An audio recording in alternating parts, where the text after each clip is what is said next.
Hello, today I'm going to be teaching you guys how to make no knead, no pull, no stretch, no really work bread.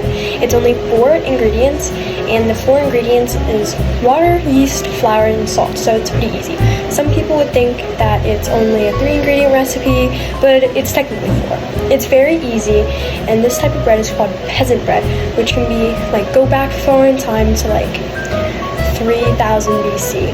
And I'm going to tell you more about this type of bread and why it was popular and other types of bread later on in the video. So I hope you guys enjoy it and learn how to make bread. And you can even follow along in this recipe. It's that easy. Anyone can do it. So let's get started on making the bread. So first you're going to need a pretty large bowl or a medium-sized bowl. But the first ingredient is 3 cups of flour.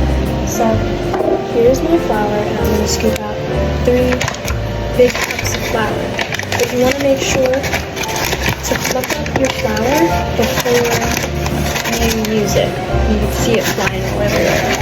And you want to make sure it's all fluffy. So it's not all packed in, and it's just very fluffy and airy. So you're going to put 3 cups of flour in it.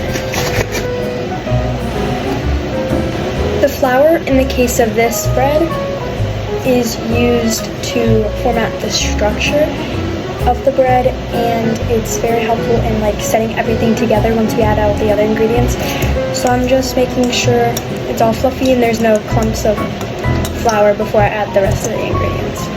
The next ingredient in the recipe is 1 teaspoon of salt. You want to make sure it's not a tablespoon, or that might make your bread very salty. And we're going to add that in, and the salt in this case of the bread tightens the gluten structure and strengthens the dough, and it also helps pull everything together by the acidity of it. Also, it adds to the taste of the bread later on. So we're going to mix that all together. Just make sure it's all combined. Next, we're going to add 1/2 teaspoon of dry active yeast. And then we're going to whisk this all together again, just to make sure everything's combined before we add the last ingredient, which is water. In some cases, this recipe would be considered 3 ingredients because water sometimes doesn't really count as an ingredient, but it is 4. The yeast in this recipe acts as a leveling agent, and in most bread recipes it acts as the leveling agent and helps to strengthen the dough in the bread. And it means it gives the rise to the bread and helps create a stronger structure. The next ingredient you're going to be needing is 1 3/4 cup of water, and it has to be a little bit warm, not hot but also not cold. We're going to add that in, and we're going to switch from this whisk to a spatula because it's going to get too hard to mix. We're just going to combine this all together. It should take a few seconds. You don't want to over mix it, you don't want to under mix it as well. So you just want to make sure you get everything. Scrape down the sides. I'll show you guys what it looks like. This recipe is very forgiving, so if you add too much of one thing, a little bit of flour, too much flour and it's just too dry, you can add some more water. If it's too sticky, you can add more flour. We're going to scrape down all the sides to try and get the bread to be in the middle mostly. And then here's what it looks like. Just pretty sticky and bouncy. And then we're going to cover this and let it sit for a minimum of 5 hours before baking. And during this break, I'm going to teach you guys a little bit about the history of bread. Hey guys, welcome back. This is going to be the history of peasant bread and other types of bread that were used around the world. So in the past, peasant bread was made by farmers or other poor people who had access to these materials like the flour and the water and the yeast and the salt, because most bread, they have a lot more components to it and a lot more time. But peasant bread was really easy and was a quick way to get food on the table. Farmers also would go through the process of making the wheat and getting the flour. So It was like a lot of work for them, but it was cheaper and it was more efficient for them to make peasant bread than other types of breads. An early leveled type of bread, which isn't specifically peasant bread, was baked for the first time in about 6000 BC. Even though we don't really know the first time that bread was made, this was when it was definitely happening, and it was down in southern Mesopotamia. They passed the knowledge on to the Egyptians, who then passed the knowledge on to more. The Egyptians also refined the process by making and adding yeast to the bread. So before, this would just be done by flour and water, and they would put it in little like campfires and cover it with stones and stuff, and that's how they would make their bread. And then the Egyptians started adding yeast and other ingredients that would make the process like easier and better, I guess, because there would be a rising agent, which is what the yeast is. Same with what we did in our recipe.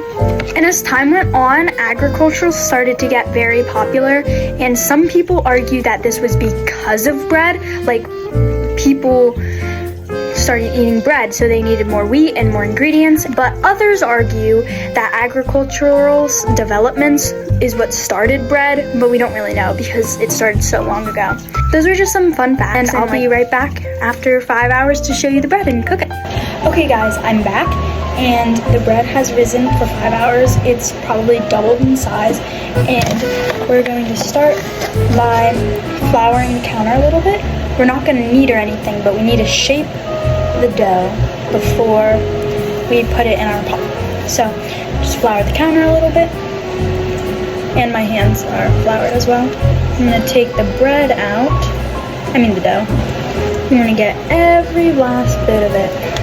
Okay, I'm going to grab more flour, and I'm going to flour the top a little bit because it's very sticky. I think I might have needed to add a little bit more flour earlier, but I didn't.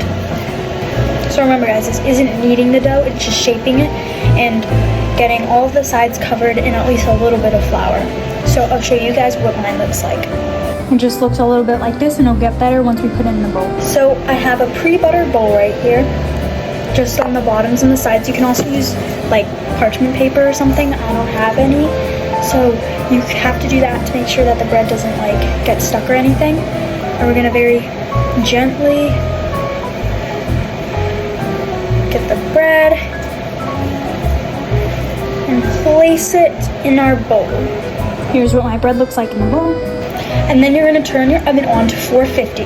But when you place your bread in the oven, you wanna cover it, and you wanna place it in when it's cold. Do not wait for your oven to preheat because you need it to place it in when it's cold. And then after 30 minutes, we're gonna change it.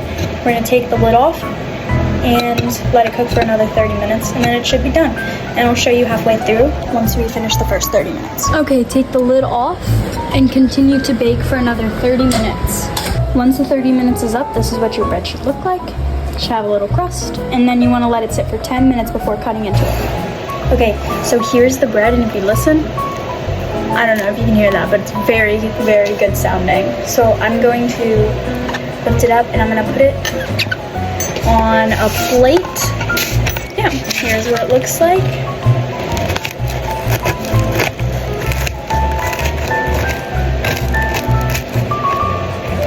You can see the steam escaping, so I don't think I let it cool long enough, but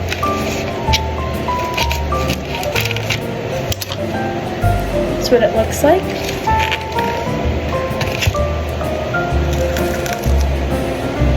It is really good. And if you eat it with some butter, and you make sandwiches with it, and it's so great. And I hope you guys enjoyed my tutorial.